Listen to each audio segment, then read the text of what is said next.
Congresswoman, thank you so much for being on the program. We have been detailing over the past few days the abuses by the FBI to rig elections, to interfere in our elections, to thumb their nose at the constitutional responsibility to have oversight via Congress. There's a reason why your branch is number one and why the FBI is number two in the executive branch. The FBI is actually just an executive order. It could be done away by a pen stroke by any president who wants to, actually. So the FBI isn't even real. But they are defying your chairman, James Comer, in not releasing this FD 1023 form that apparently details a criminal scheme by Joe Biden. Can you fill us in on the updates there, and what would be the consequences for not giving this form over to your committee? Yes, and this is a very important topic for people to follow, Benny. So I really appreciate you of being one of the leaders in telling this story.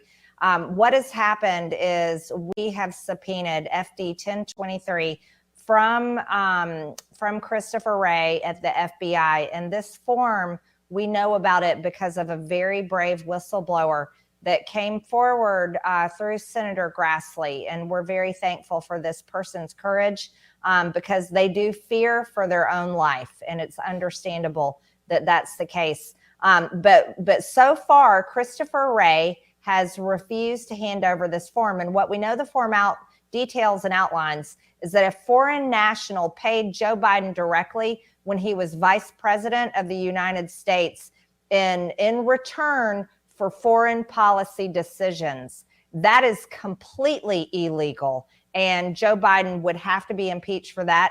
If not, there should be, well, we can't imagine not impeaching him for that, but even it could lead to criminal charges, depending on the circumstances and the proof that we're able to show. So we know the form exists. We know the story exists. We know it's real. We're thankful for our whistleblower. But the defiance coming from Christopher Wray will not be tolerated by House Republicans. It will not be tolerated by Chairman Jamie Comer on the Oversight Committee. And it's also not going to be tolerated by the Speaker of the House, Kevin McCarthy. So this is a very important issue, and we are working on it. So what does not be tolerated mean? Well, we will continue to look at all legal ways to pursue this document.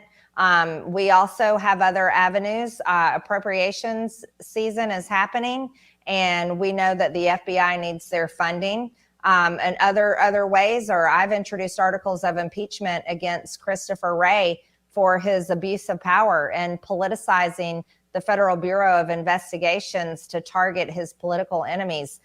He's doing the bidding of Merrick Garland, who has politicized the Department of Justice in unbelievable, unspeakable ways. He's also doing the bidding of his Democrat president, Joe Biden, who is the one probably calling the shots for the FBI and the Department of Justice to target Joe Biden's top political opponent, former President Donald J. Trump, who is also the leading Republican candidate in the Republican presidential primary for 2024. So this is something that's unprecedented. We shouldn't see this happening from taxpayer-funded government and powerful agencies like the FBI and the Department of Justice. And Republicans are looking at any means necessary to rein them in.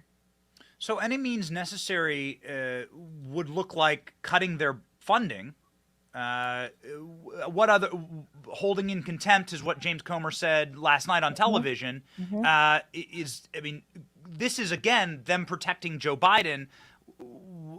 Is there anything else inside of the toolkit here to use against the FBI? Well, absolutely. Holding him in contempt is definitely something that we will do if we have to.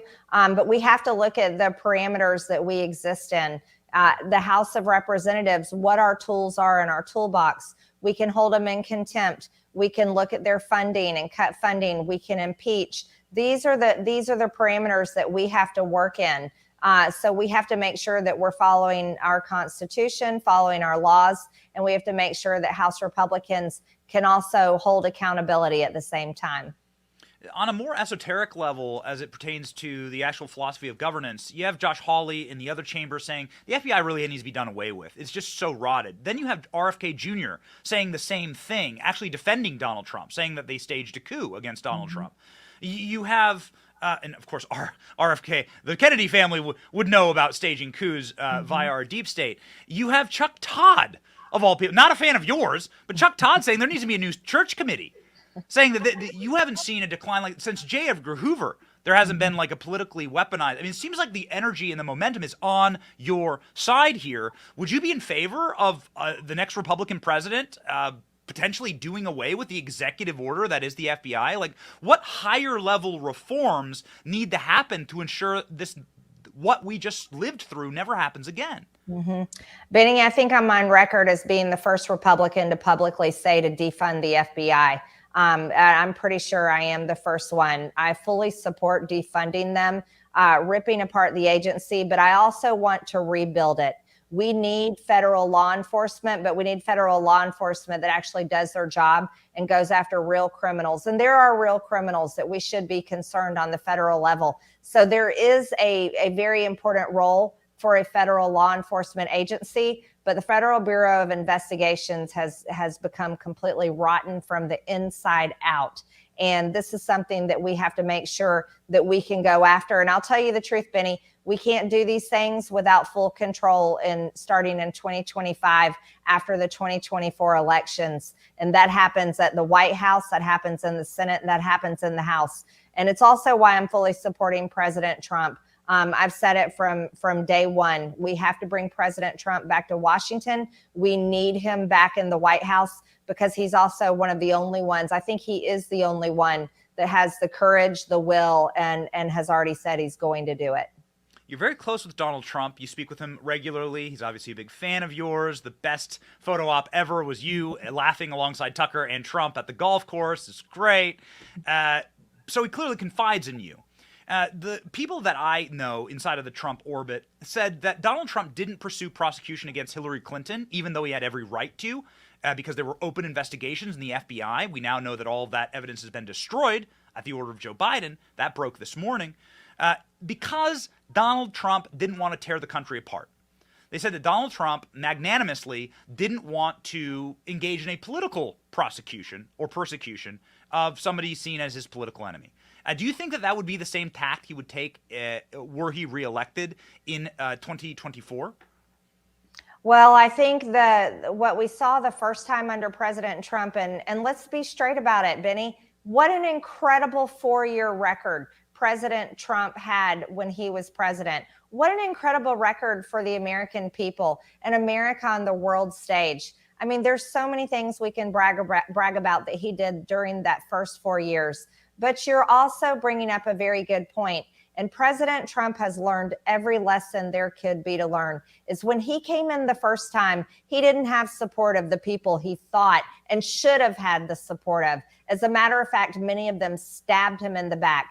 Well, when we bring him back the next time, that's going to change because he'll have the support of people like me. And we will not stab him in the back. As a matter of fact, we will watch his back continuously 24 hours a day. And we'll do everything that we can in our power to make sure that his agenda gets done. And that goes with cleaning out the swamp. It needs to be drained once and for all. And that's gutting these agencies of these people who abuse their power as federal employees on the taxpayers' dime while they use their jobs as weapons in politics, all to sway elections, to sway it their way, and to support the people they want in office and to support the radical Marxist agenda for America. We aren't going to allow that to happen, Benny, but we are going to need everyone's help all across America going into 2024 to make that happen.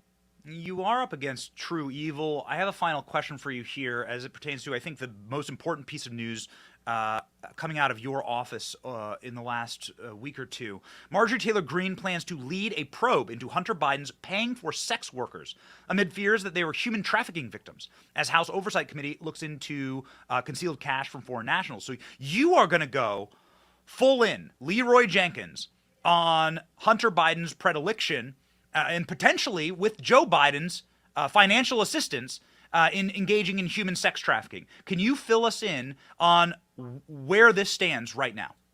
Well, Benny, you know, America watched in horror at the report of the Hunter Biden laptop that came out before the 2020 election, and then 51 members of the intelligence community signed their name to a lie, to lie to Americans that the contents of the laptop were nothing but Russian misinformation. Those 51 agents need their security clearances ripped away, and they should be held accountable for those lies. We can't trust those people. But some of the things we found out there was the extreme level of drug abuse and participation, hiring sex workers and participating with human sex trafficking.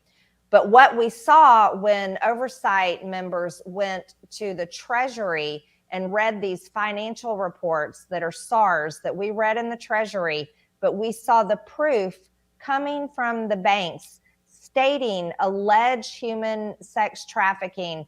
And this involves Hunter Biden and his law firm. And then we're able to match it up with bank records. That's when I said, this is enough, that the American people deserve to see this. So we are diligently working through this process. But in order to bring them forward, this requires a lot of bravery from women who I'm sure have been through a lot, and I have a lot of compassion for. It would require their bravery to come forward. But hopefully we can at least get their testimonies in private and then decide where we can go and move forward from there. So a follow-up to that, are you currently engaging in behind closed doors testimonies with people who may have been sex trafficking victims abused by Hunter Biden? Well, at this time, this is a process that we're working, and I think it's a very important process. It is because, and I'll tell you why. Here's the real reason that we really need to talk to these women is quite a few of them are not American citizens. They're from Russia and Ukraine. And we've already had one member of Congress, Eric Swalwell, who had a sexual relationship with a Chinese spy. What we need to know, and I think it's important for our national security interest, is we need to know what these prostitutes from Russia and Ukraine were privy to hearing about, what information they may have seen, where they went, anything that they may have found out. And we need to know because it's important for our national security. Final, just real quick follow-up, because Jeffrey Epstein's in the news, man. They broke yesterday. Bill Gates getting extorted by Jeffrey Epstein for affairs with a Russian. It's just fill in the blanks. It's Mad Libs. Very similar stuff happened with the Biden. Very similar stuff with Bill Clinton. Would you be let's say that Republicans had a really good election year. Would you be for the revisiting of this Epstein scandal, potentially like releasing some more of the names, maybe having a special committee to look into it to see who involved in our government? For instance, Joe Biden's CIA director met with Epstein multiple times. Maybe get to the bottom of some of that stuff, because a lot of people are asking, why was this man so connected to officials that remain inside of our federal government? Yeah, Benny, isn't it very interesting that the Democrats always accuse us of being pro-Russia and pro-Putin, but in reality, they seem to be all wrapped up in the bedroom in really nasty, creepy ways with Russia. I always think that's interesting. As far as Jeffrey Epstein's concerned, I'm for the full client list being completely revealed to the American people. And I think we need to hold investigations into the types of relationships Jeffrey Epstein had with the most powerful people in our United States government and the world. People need to know exactly the truth about Jeffrey Epstein and what his role was pertaining to our government and relationships with the CIA and other agencies. Everyone knows what a disgusting pedophile Jeffrey Epstein was, human trafficker, and the things that went on at his very famous island need to be revealed. I think there's a lot that Americans deserve to know, and they need to stop hiding the information. So I'm all for it and would work diligently to make that happen. Yeah, I think they need to know about former presidents and what they did on these islands. I think the American public, you were our president. We have a right to know. Yep, that's right. We've seen the flight logs.